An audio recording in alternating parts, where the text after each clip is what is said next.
Y bueno, vamos a ver el tema de hoy. El capítulo de hoy se llama Autoridad Espiritual dentro de la serie Sobrenatural. Entonces, si quieres apuntar, puedes hacerlo. Y bueno, como siempre, pues también saludamos a los que están ahí en la transmisión. Que Dios les bendiga, y si están cerca de este lugar, pues les recomendamos mejor venir en vivo y a todo color, ¿ok? Autoridad espiritual.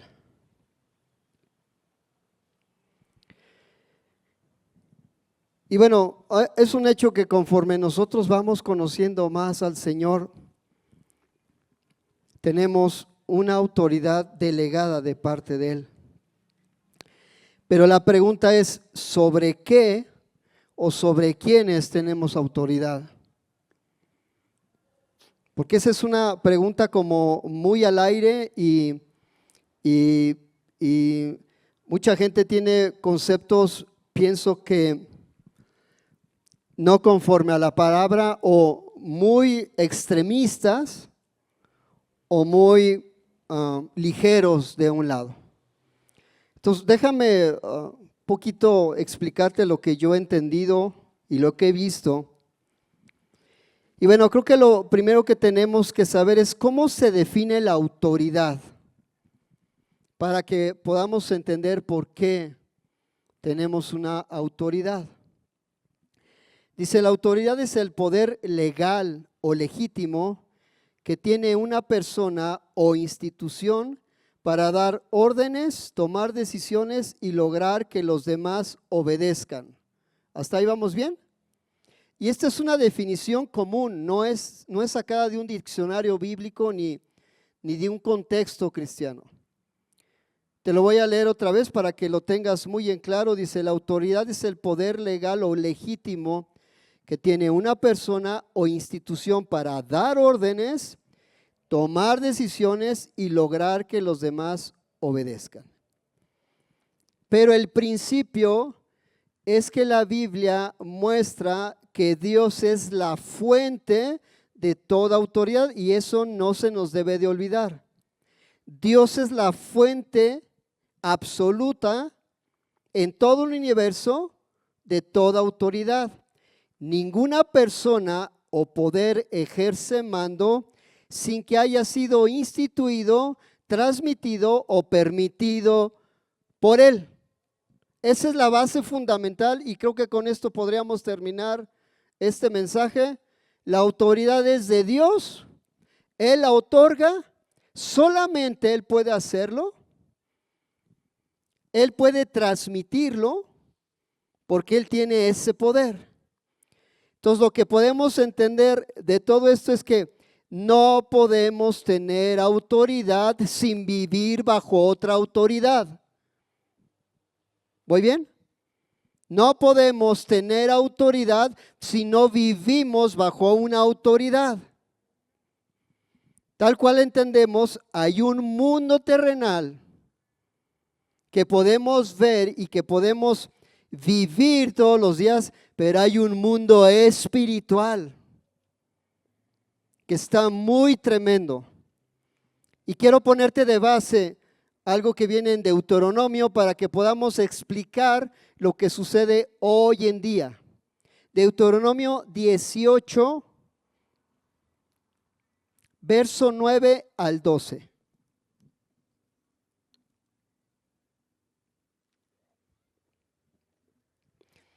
Y mira, son parte de las ordenanzas que el mismo Dios le estaba diciendo al pueblo de Israel que tuviera mucho cuidado. Dice, cuando entres a la tierra que Jehová tu Dios te da, no aprenderás a hacer según las abominaciones de aquellas naciones. Entonces, si el Señor te dice algo como esto, que te dice, bueno, cuando vayas a la casa de tal persona, no hagas conforme ellos están haciendo. Creo que es clara la instrucción. Creo que Si conocemos la Biblia, hablamos el mismo lenguaje y sabes a lo que te refieres. Hago una pausa. Dios sabe que la mayoría de las personas tienen una curiosidad natural respecto a lo que es oculto. Como que es algo que traemos en los genes. De hecho, para muchas personas resulta fascinante y esta curiosidad a menudo los lleva a tener experiencias espirituales muy peligrosas. Muy peligrosas. ¿Cómo? Muy peligrosas, ¿ok? Dios le ordenó a su pueblo que evitara completamente los poderes y experiencias espirituales oscuras, que no los buscaran, que no se mezclaran, que ni siquiera preguntaran. Luego de esta advertencia, el Señor hace una lista de cosas, porque si no entendían, si el pueblo de Israel no entendía claramente lo que era no hacer las abominaciones, entonces si hay una duda, aquí te va la lista. Y ahí les va, dice el Señor. Dice, no se ha hallado en ti quien haga pasar a su hijo o a su hija por fuego. Esa parte está tremenda y no me voy a parar ahí. A continuación se enumeran 8 roles, oficios desempeñados por aquellos que se dedican a prácticas demoníacas y oscuras. ¿Sí tengo tu atención? Las 3 primeras de lo que voy a leer se refieren a métodos para predecir el futuro. Las 2 siguientes habla de métodos para influir en los acontecimientos. Y las otras 3 de las 8 a distintas formas de consultar a los muertos. Vamos a ver la lista.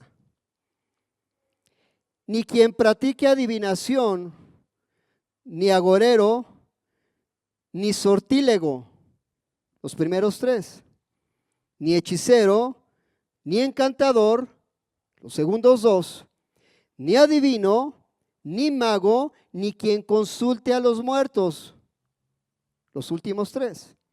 Porque, dice la Biblia, que es abominación para Jehová cualquiera que hace estas cosas, y por estas abominaciones Jehová tu Dios echa estas naciones de delante de ti. Ahora quiero que tomes el contexto de este mensaje. Déjame decirte que Deuteronomio se escribió aproximadamente 1400 años antes de Cristo. Antes de Cristo, 1400 años. Ahora, déjame dar un poquito más de detalle de lo que la Biblia habla acerca de estas prácticas. Quien practique adivinación habla acerca de muchas actividades ocultistas, esencialmente cualquier cosa que establezca un contacto con el demonio, con cosas demoníacas, con cosas espirituales. También habla de la adivinación, a lo mejor la astrología, predecir el futuro a través de las estrellas, los planetas, las nubes, el clima.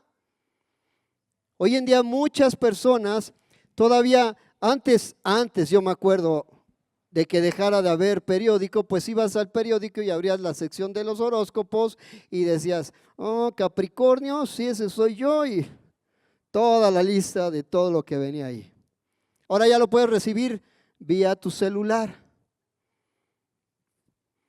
La Biblia prohíbe claramente la participación en la astrología, que incluye los horóscopos, el estudio de los signos, o a lo mejor el cálculo de las cartas natales y astrales y toda esa bola de cosas que la gente ofrece. Esa parte de la astrología es un arte ocultista. que busca conocimiento espiritual de una revelación supuesta de Dios, fundamental para muchos que practican el ocultismo, brujas y brujos. No te ofendas.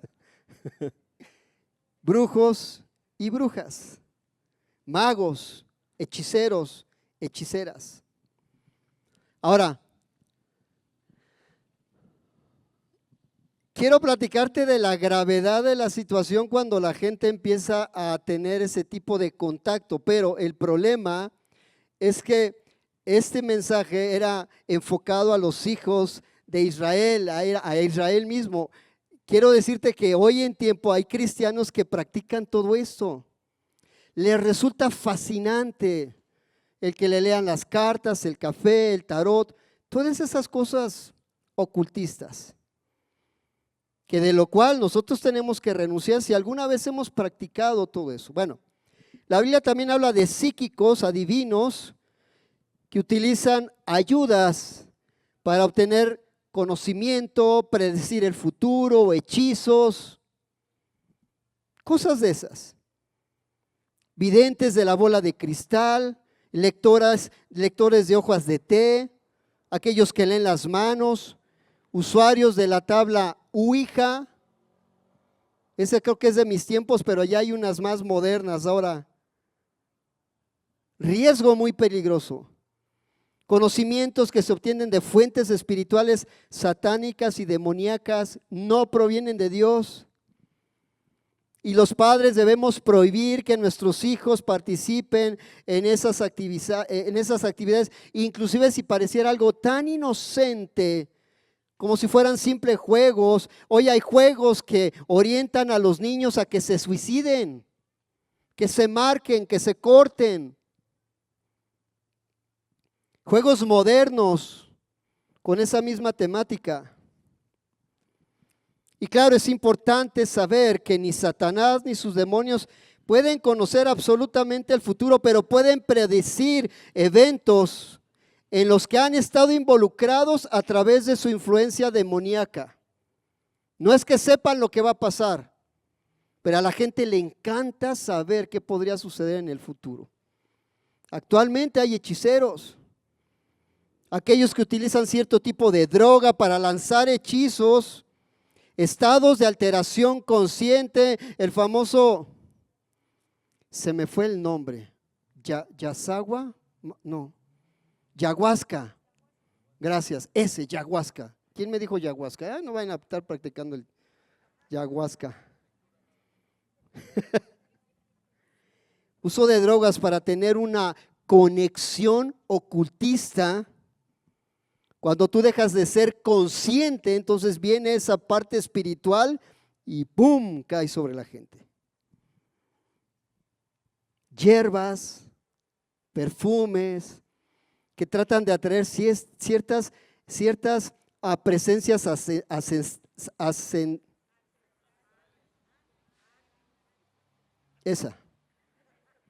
con propósitos mágicos.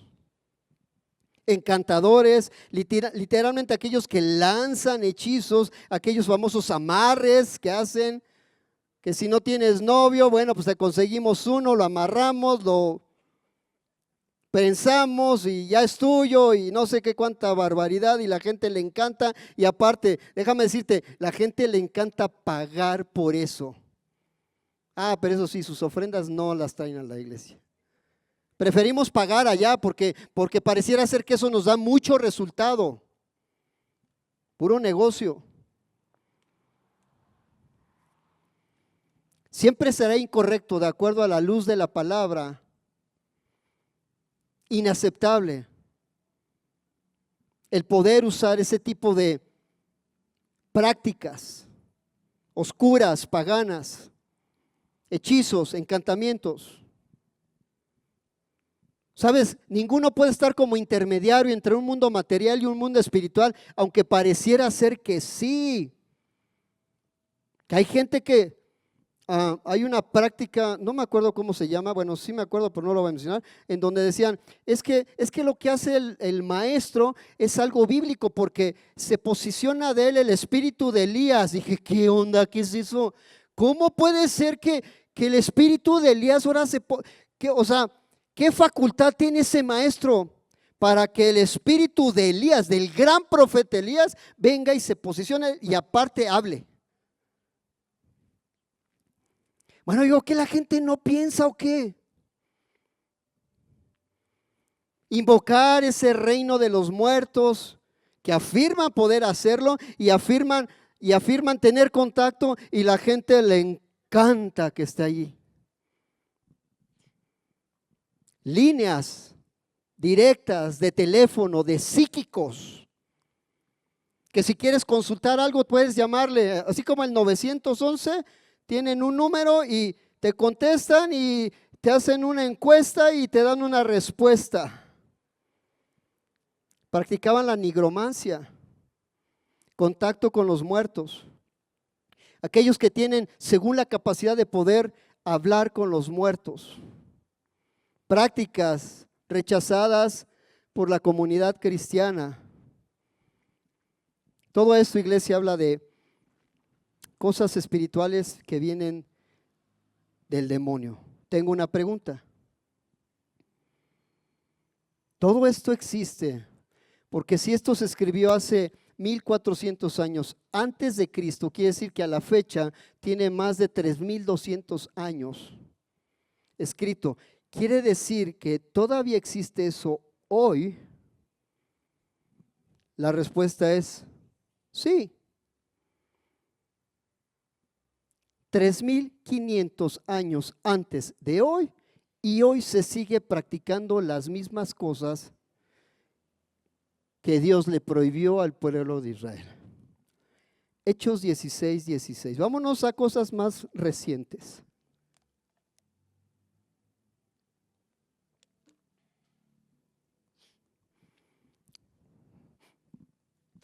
Fíjate cómo empieza Hechos 16:16.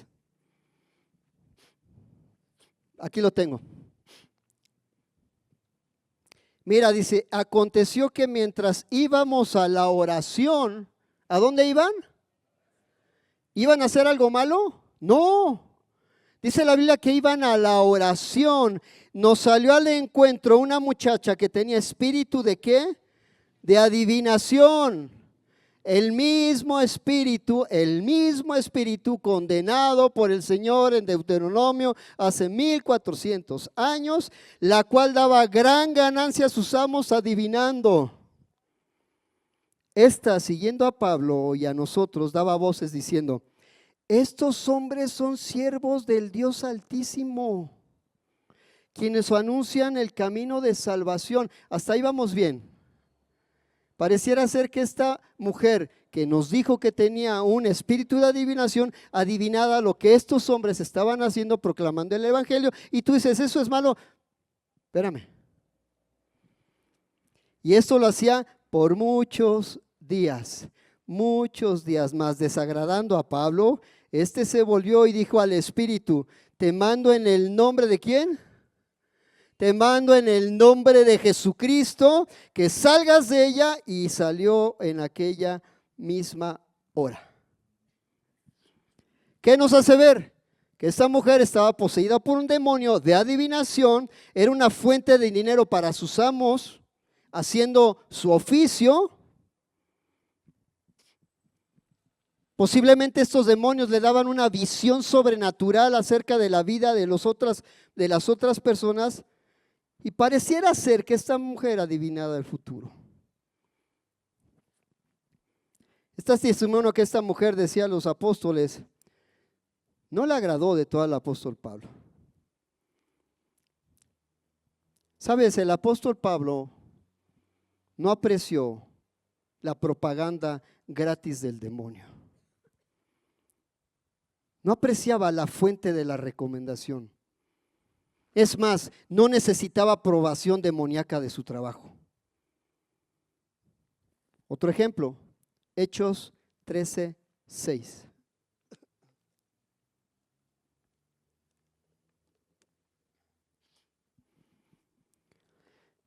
Y dice, atravesando toda la isla hasta Pafos, hallaron a cierto mago, falso profeta judío, todas las características que nos da, a cierto mago, falso profeta judío llamado Bar Jesús.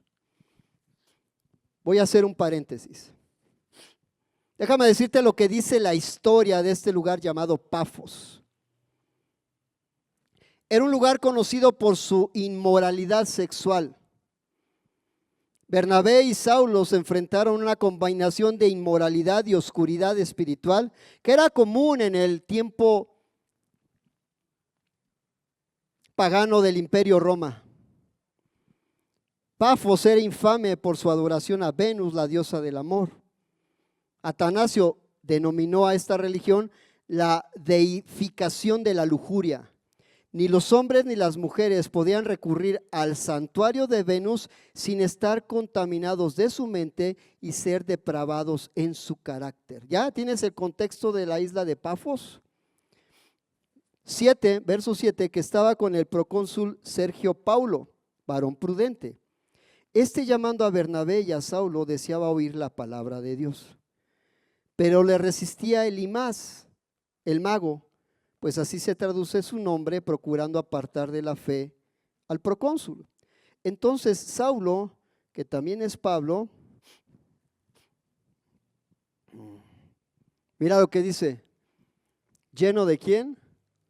Lleno del Espíritu Santo, fijando los ojos en él, le dijo, oh, lleno de todo engaño y toda maldad, hijo del diablo, enemigo de toda justicia, ¿no cesarás de trastornar los caminos rectos del Señor? Ahora pues aquí la mano del Señor está contra ti. ¿Cómo dijo? ¿La mano de quién? Del Señor. La mano del Todopoderoso. Le dijo, está contra ti y serás ciego y no verás el sol por algún tiempo. E inmediatamente cayeron sobre él, de él oscuridad y tinieblas, y andando alrededor buscaba quien le condujese de la mano. ¿Sabes qué hizo el apóstol Pablo usando un discernimiento espiritual? Operando en ese don de la fe, reprendió a este hombre Elimas y pronunció el juicio de Dios sobre él y le dijo, serás ciego. Y sabes, el apóstol Pablo lo reprendió y le dijo, hijo del diablo. Y este hombre se quedó ciego. Realmente era un hijo del diablo. Otra historia más, Hechos 8, 9.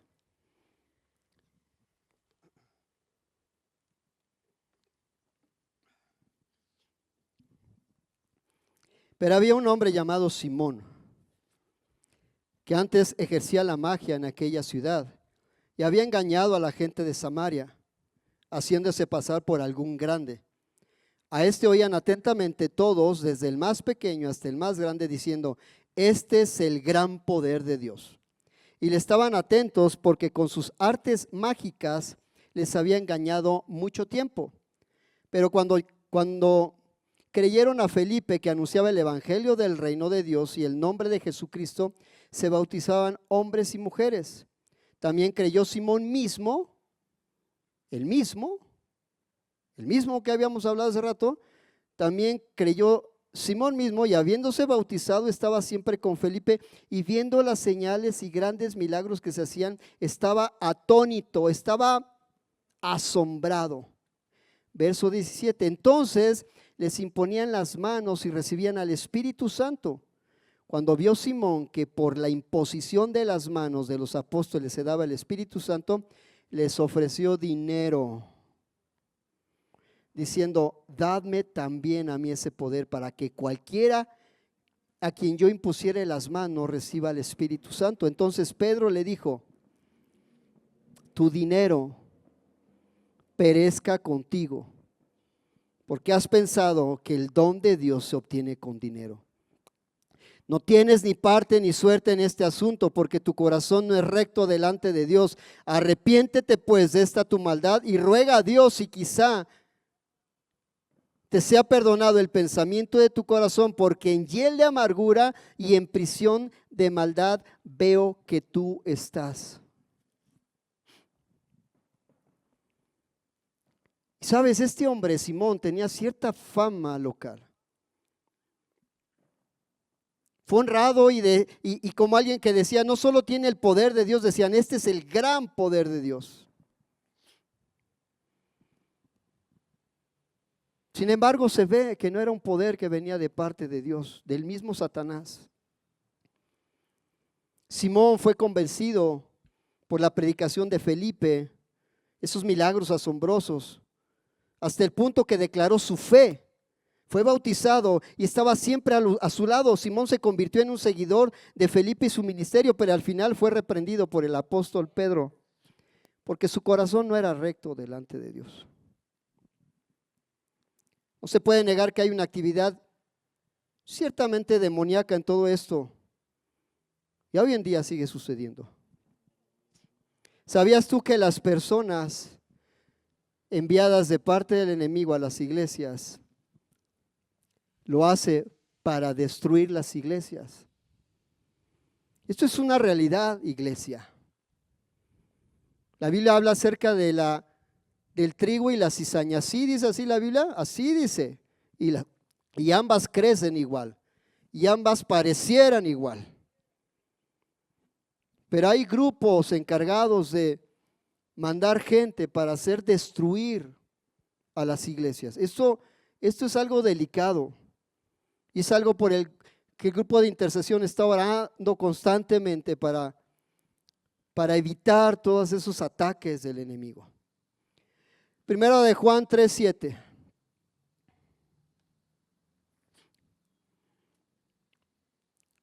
Dije, hijitos, nadie os engañe, el que hace justicia es justo como él es justo. El que practica el pecado es del diablo, porque el diablo peca desde el principio. Para esto apareció el Hijo de Dios, para deshacer las obras del diablo. Todas estas prácticas que vimos en un principio delante de Dios son pecado. Es decir, hay una relación muy estrecha entre pecado y el diablo.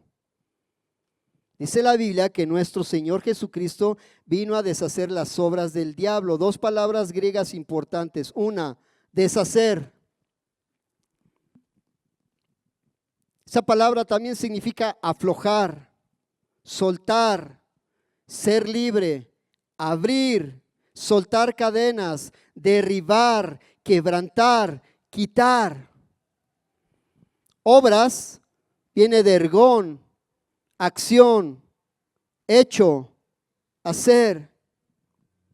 Iglesia, apunta a esto: siempre que haya una proclamación genuina del evangelio, habrá estorbos, habrá accidentes, imprevistos, planes frustrados, contratiempo, como tú le quieras llamar. Claro, hay casos fortuitos, lo entiendo, pero muchas veces será el enemigo interviniendo para que el evangelio no sea predicado. Al maestro le pasó, a Jesús le pasó, porque a nosotros no debería de pasarnos lo mismo que le sucedió a Jesús hace 2000 años. La historia del endemoniado gadareno. Vámonos a Marcos 5:2.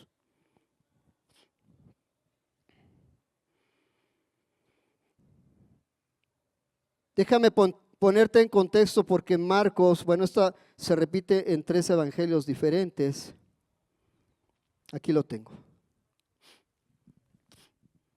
Iban los discípulos en esta famosa barca y de repente se suelta una tempestad que dice en Mateo, dice que las olas tapaban la barca. Y es la historia donde Jesús estaba dormido, plácidamente dormido. Y entonces los discípulos lo despiertan, le dice, oye, pues está la tempestad muy dura, ¿no ves que perecemos y tú dormido? Y se levanta el Señor. ¿Puedes poner Mateo 8:26, por favor? ¿Dónde estoy? Allá va. Mateo 8:26.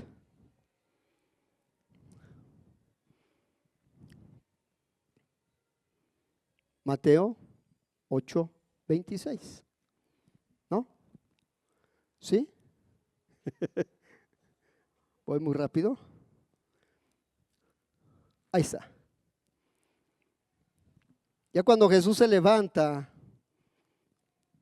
y les dijo, ¿por qué teméis, hombres de poca fe? Entonces, levantándose, ¿sí todos alcanzan a leer? Levantándose, dice la Biblia que reprendió a los vientos y al mar. ¿Cómo dice? No dice que les habló. Dice, reprendió a los vientos y al mar y se hizo gran bonanza. Eso sucedió exactamente antes de llegar al destino donde se encuentra al endemoniado gadareno. Esto sucedió un poquito antes.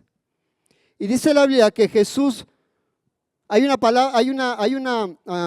versión que le dice al viento, shh, enmudece, cállate. Reprendió al viento. Me voy ahora hacia Marcos 5:2. Cuando salió él de la barca, enseguida vino a su encuentro de los sepulcros un hombre con un espíritu inmundo, que tenía su morada en los sepulcros y nadie podía atarle ni aun con cadenas. Iglesia, era un endemoniado. Hace 2026 años, hoy todavía hay gente así. Y mira las características. Nadie podía atarle ni aun con cadenas. Cuando vio pues a Jesús de lejos, dice que corrió, se arrodilló ante él, sin presentarse, sin dar sus cartas. Solamente este hombre sabía, porque dice que los demonios aún creen y tiemblan, dice la Biblia. Se arrodilló ante él y clamando a voz dijo, ¿qué tienes conmigo, Jesús, Hijo del Altísimo? Se sabía todas las credenciales de Jesús. Este espíritu inmundo, te conjuro por Dios que no me atormentes. Y le rogaron todos los demonios diciendo, envíanos a los cerdos para que entremos en ellos. Luego Jesús, dice la Biblia, les dio permiso. Y saliendo aquellos espíritus inmundos entraron a los cerdos, los cuales eran como 2,000. No era uno, eran 2,000. Nosotros hemos orado por un endemoniado, uno, y se pone muy terrible la situación. Eran 2,000. Y el hato se precipitó en el mar por un despeñadero y en el mar se ahogaron. Sabes, esta palabra en especial me hace ver que Jesús nunca indicó que tenía que ir a un lugar para liberar a alguien perturbado de un demonio. Nunca lo dijo. Nunca le dijo a sus discípulos, hey, vámonos al otro lado porque nos vamos a encontrar al endemoniado y lo tengo que liberar. O vamos allá a casa de esta persona, otra María, la que tú quieras, porque hay un chorro de Marías, porque está endemoniada y la vamos a liberar. Nunca Jesús dijo eso. Sin embargo, durante el trayecto de la predicación genuina del evangelio, venía la oposición. Es decir, iglesia, el enemigo siempre tratará de impedir que el evangelio sea compartido. Siempre el enemigo se opondrá. Y no es algo, iglesia, que nosotros podamos escoger o no, es algo que Dios permite. Juan 14:12.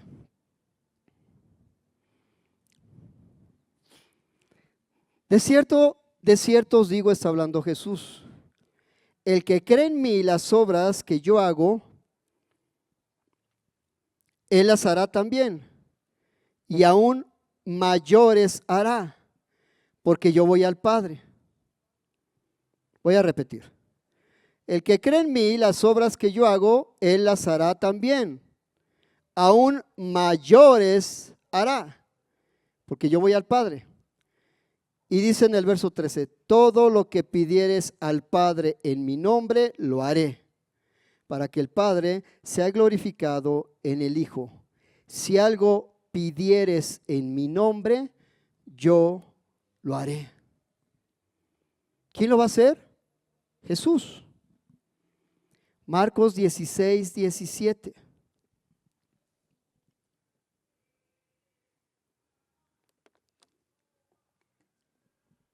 ¿Sabes? Todo lo que está hablando Jesús, el fundamento es creer en Cristo, ser su discípulo, estar pegado a Jesús. Y estas señales, Marcos 16, 17, seguirán a los que creen. Y comienza diciendo, en mi nombre, Jesús, en mi nombre, yo soy Jesús, está diciendo, en mi nombre echarán fuera demonios. Ahora, déjame decirte la parte triste de esta historia, porque hay una parte triste. Hay muchas sectas que dicen, no, espérate, es que esa palabra era para los apóstoles y esos eran hombres muy privilegiados y tenían una tarea que hacer, eso no es para nosotros. Yo dije, pues cierra toda la Biblia porque toda la Biblia habla acerca de los apóstoles. Entonces cierra toda la Biblia y no tomes en cuenta absolutamente nada porque esto es para nosotros.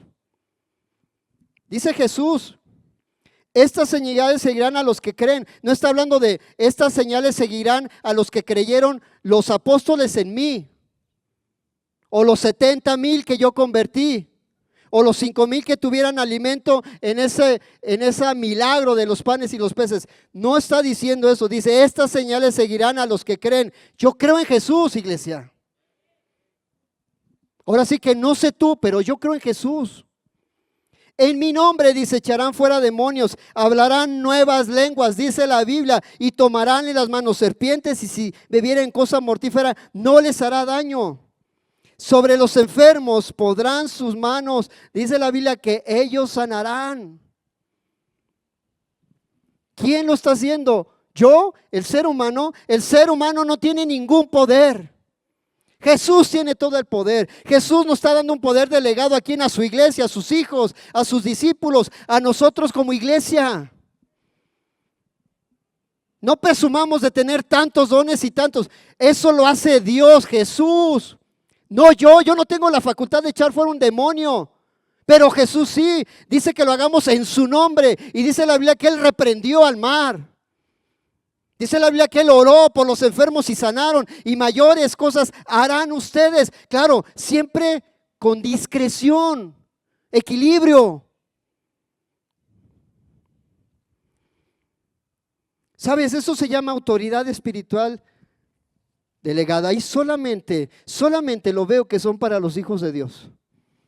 No es para los apóstoles nuevamente, no solamente, no es para aquellos que vivieron hace 2026 años, dice la Biblia que son a los que creen. Y dice la Biblia, y habiendo reunido a sus 12 discípulos, les dio poder y autoridad sobre todos los demonios y para sanar enfermedades, y los envió a predicar el reino de Dios y a sanar enfermos. Y saliendo pasaban por todas las aldeas anunciando el evangelio y sanando por todas partes. Y tú dices, bueno, ahí sí mandó a sus discípulos. Sí, tú no eres discípulo de Jesús.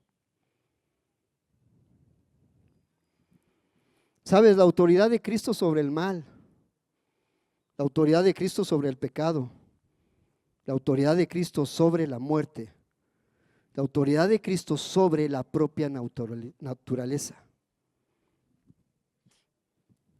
Chicos, voy terminando. Ya me quedé sin voz. ¿Sabes, iglesia? Tenemos autoridad. No es un juego, pero tampoco es algo de lo que debemos abusar. Hay que usar esa autoridad sabiamente. Por eso el Señor nos da dones y talentos. Además, la Biblia dice en 2 carta a los Corintios, no ignoramos sus maquinaciones. ¿De quién? Del enemigo, del diablo, de Satanás, de todas sus huestes. Cristo tiene todo el poder.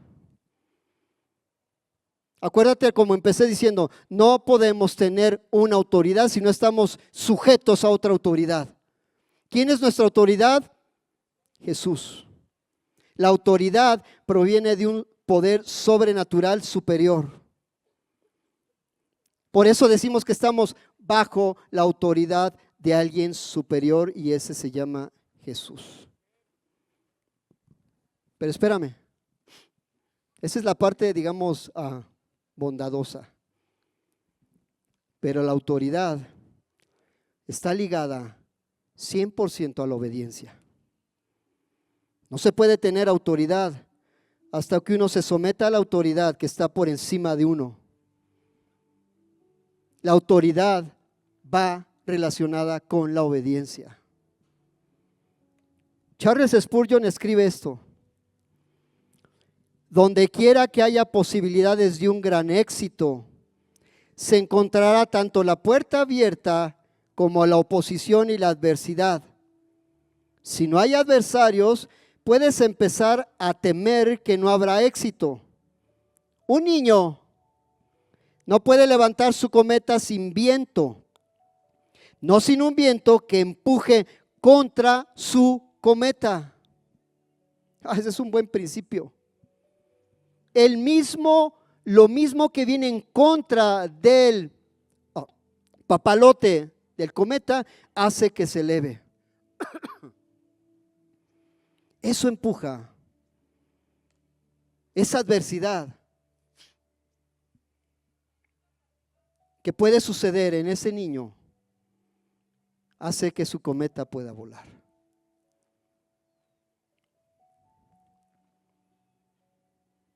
Iglesia, es muy común que el enemigo quiera meter división, chismes, contiendas. Es muy común. Y sabes, muy triste.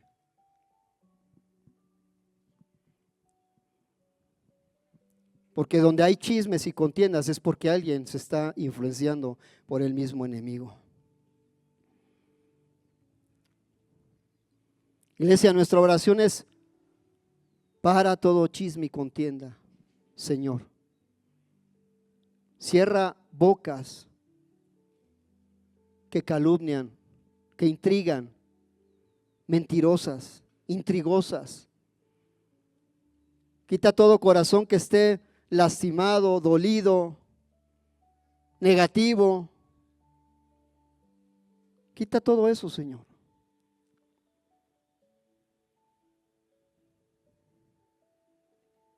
Todo lo que está estorbando hay que decirle al Señor que lo quite.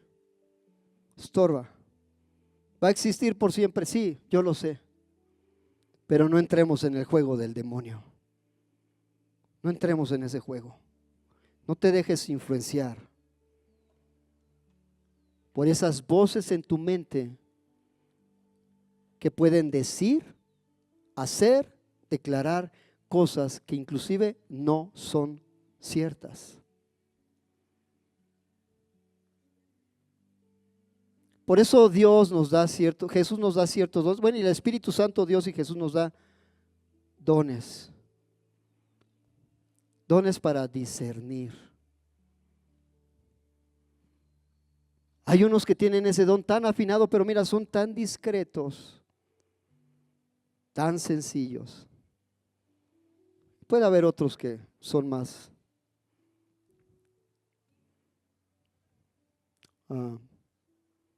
revoltosos, pero Dios da los dones, no yo ni el ser humano. Jesús tiene el poder, todo el poder. Y sabes, lo hemos visto.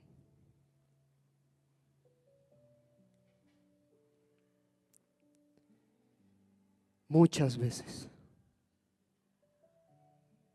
Y yo creo en mi corazón que lo seguiremos viendo. Todo esto que Jesús habla, que mayores cosas harán. Dice la Biblia. No tengamos miedo, iglesia. Jesús está con nosotros. Dios está con nosotros. Pero hay que seguir caminando a la brecha. Hay que seguir caminando al final. ¿Y va a haber oposición? Sí. Y yo digo a veces en forma sarcástica, qué bueno, porque quiere decir que algo está sucediendo ahí en el cielo y en todos lados con el enemigo que nos está ahí tratando de poner el pie. Porque si todo fuera color de rosa, como decimos en liderazgo, si no hay alguien que te sigue, estás dando un buen paseo. Si no hay oposición, entonces quiere decir que algo está sucediendo, algo no estamos haciendo bien.